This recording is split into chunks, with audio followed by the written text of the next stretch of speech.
जीव अनुभव नहीं करवा रहा अनुभवकर्ता को। जीव स्वयं एक अनुभव है, वो क्या अनुभव करवाएगा? जीव अर्थात ये जो मनुष्य शरीर जो आप देख रहे हैं आपके सामने है, जिसके अनुभव हो रहे हैं, बहुत स्पष्ट है कि वो अनुभव है एक तरह का। क्या एक अनुभव किसी को अनुभव करवा सकता है? शायद आप कहने का ये अर्थ है कि जिसके माध्यम से अनुभव हो रहा है। हाँ, जीव के माध्यम से अनुभव हो रहा है, किंतु वो भी अनुभव ही है। तो वो कैसे जुड़े हैं? ये माध्यम उनको जोड़ता है। और आप देखेंगे जीव का भी माध्यम नहीं, इंद्रियों का माध्यम है। जीव में इंद्रियां नहीं होती तो फिर शायद कोई कहने वाला नहीं होता कि अनुभवकर्ता को कुछ अनुभव हो रहा है। तो ऐसे मान लीजिए कि जीव वो खिड़की है जहां से अनुभवकर्ता को दृश्य दिखाई देते हैं। इसलिए इंद्रियों को द्वार कहा गया है, खिड़कियां कहा गया है। आपने कहावत सुनी होगी ना कि आंखें आत्मा की खिड़की है। कविता है ये लेकिन इसमें सत्य है कि इंद्रियों के माध्यम से अनुभव होते हैं, लेकिन वो अनुभव करता जीव पे निर्भर नहीं है। वो दूसरी खिड़की से भी देख सकता है, दूसरी भी चली जाए तो, क्योंकि जीव तो नश्वर है, दूसरी चली जाए तो तीसरी। ऐसे अनंत खिड़कियां हैं। तो वो जीव मैं नहीं हूं, क्यों? क्योंकि वो आता जाता अनुभव है, और वो सभी जीव मेरे ही रूप हैं, इसलिए वो मैं ही हूं। आपको इतना ही जानना है कि मैं एक जीव नहीं हूं, सभी जीव मैं ही हूं। इस वाले जीव से आप अलग हो जाएंगे, लेकिन क्योंकि सभी आप ही हैं तो आप जुड़ जाएंगे। तो अभी कैसे जानेंगे कि सभी जीव मैं हूं? स्वयं को जान के मैं क्या हूं पहले जान लीजिए। जिस दिन आप स्वयं को जान जाएंगे, अपने तत्व को, उस दिन ये प्रश्न ही समाप्त हो जाएगा कि ये जीव मैं हूं या वो जीव मैं हूं, या ऐसा मैं हूं या वैसा मैं हूं। अगर आपने त्रिज्ञान ले लिया है तो उसमें एक चीज बताई गई होगी कि आपका तत्व क्या है, तत्व की परिभाषा बताई गई होगी। तो ये बात सही है कि सभी जीव मैं हूं, लेकिन वो सभी जीव तत्व नहीं है, ये भी आपको बताया गया होगा। तो इस तरह मैं क्या हूं? मैं तत्व हूं, लेकिन ये सारे जीव क्या है फिर? वो भी मैं हूं, लेकिन तत्व नहीं है। फिर वो बदलता है। जैसे मिट्टी कई रूप ले सकती है, लेकिन वो सारे रूप मिट्टी के ही हैं, किंतु अंत में तत्व मिट्टी है। ऐसे ही तो क्या घड़ा मिट्टी नहीं है? हम कहते हैं घड़ा भी तो मिट्टी है, लेकिन फिर बाकी रूप वो भी मिट्टी है। तो अभी मनुष्य रूप में क्या हो रहा है कि आप एक ही जीव से जुड़े हैं, इसलिए बाकी को अपना रूप नहीं देख पाते। लेकिन ज्ञान होने के बाद पता चलता है कि ये वाला जीव भी मैं नहीं हूं। शुरुआत ऐसी होती है, तत्व नहीं है वो, मैं नहीं हूं वो।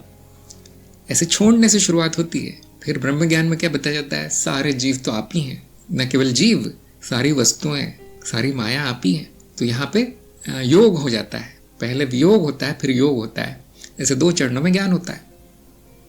तो तत्व की परिभाषा पे ध्यान दीजिए कि जीव तो हूं मैं, लेकिन तत्व रूप में अनुभव करता हूं। और फिर ये जो रूप है मेरे, कौन सा मेरा है? तो आप देखें सभी आप ही के हैं। तो 2 स्तरों पर ज्ञान होगा। अद्वैत के स्तर पर आप देखेंगे सब कुछ मैं ही हूं, वहां पे कोई भेद नहीं दिखेगा। लेकिन द्वैत के स्तर पे तत्व अलग, नाम रूप अलग। तो अभी प्रश्न ये आता है कि कौन सा सत्य है, कौन सी बात सत्य है? तो ऐसा दिखा गया है कि व्यवहार में द्वैत काम आता है कि ये मन भी मैं नहीं हूं, ये भावना भी मैं नहीं हूं, ये शरीर भी मैं नहीं हूं, मैं तत्व हूं, अनुभव करता हूं, अनुभव नहीं।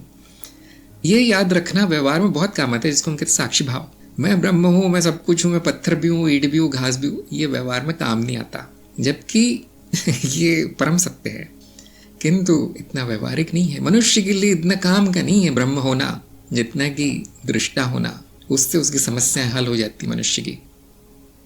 तो क्या ये मैं भूल जाऊं कि मैं ब्रह्म हूं, मैं सारे नहीं, वो भी याद रखिए, क्योंकि आप भूल भी गए तो भी ब्रह्म ही रहेंगे, चिंता की बात नहीं, वो याद आ ही जाएगा। तो ये उलझन बहुत लोगों को होती है। हाँ, कि ज्ञान हो गया मुझे, अब मैं क्या बनूं? मैं ब्रह्म बनूं या दृष्टा बनूं, या दोनों ना बन के जीव बन जाऊं आपस? तो ये आपको स्वतंत्रता है, आज़ादी है। ज्ञान हो गया, अब जो चाहे बनिए। मनुष्य रूप में रहने में क्या बुराई है? कोई बुराई नहीं। अगर आप मनुष्य का जीवन सुखी है तो उसको याद करने की भी जरूरत नहीं कि उसका तत्व क्या है। फिर भी गुरुजन ऐसा बोलते हैं कि याद रखो तो दुख नहीं होगा, सुख में भी स्मरण करोगे तो दुख नहीं होगा। तो अंत में अध्यात्म का उपयोग दुख का अंत करने में है। बाकी जो आप हैं वो पहले से है, कुछ होगा नहीं, कुछ नया नहीं मिलेगा। तो साक्षी भाव उपयोगी है। जो जिनको नया नया ज्ञान होता है उनको बताया जाता है कि साक्षी भाव में रहो। तो आप भी ये प्रयोग करके देखिए कि दृष्टा भाव में रहूं तो क्या होता है, कि कुछ भी मैं नहीं हूं, माया है सब कुछ। इस भाव में रहते हुए चलना कितना उपयोगी है। और अगर आप देख देंगे नहीं मुझे तो सहज समाधि या क्या कहते हैं अनुभव क्रिया में रहना बहुत अच्छा लगता है, तो ठीक है, कि सब कुछ मैं ही हूँ फिर।